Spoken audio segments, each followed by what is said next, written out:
So BioBoost is an injection that you can take. You can take it by itself, but a lot of my patients that take a GLP-1 for weight loss also like to add the BioBoost.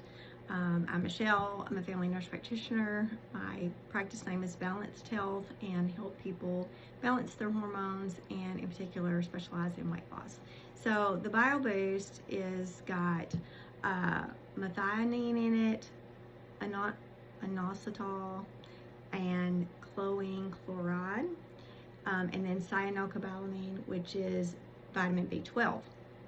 One thing in particular about vitamin B12 that a lot of people don't realize is that about half of us have a gene variant that makes us unable to absorb cyanocobalamin by itself.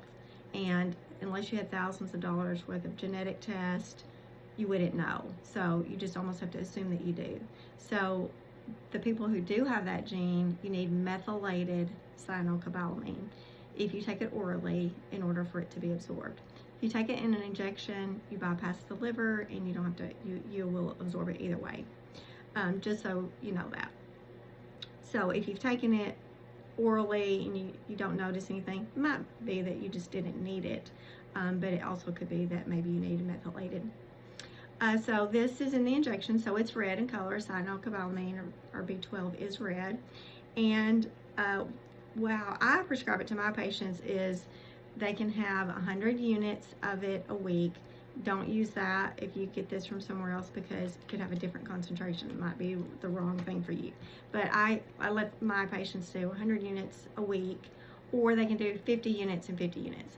And what's helpful is, especially at the beginning when you start on a GLP-1, oftentimes people have decreased energy and some fatigue associated with this new medication.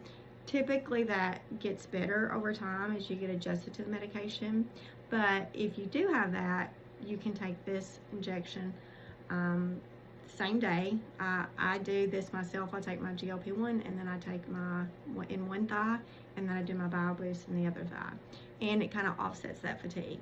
A lot of patients do report an increase in their energy levels. I don't necessarily feel an increase, but I don't feel a fatigue as opposed to when I don't take it. B12 also is good for nausea. That's often associated with it. So it can offset that. Some compounding pharmacies even put the B12 with their semaglutide or tirzepatide for that very reason.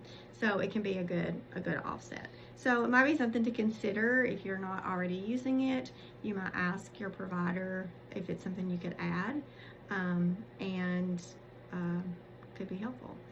Also very good for your immune system, so it gives you a boost. So especially right now, it's fall, and so usually we have more, illnesses in the wintertime, so it might be a good time to add that. So if you have any questions, just let me know below.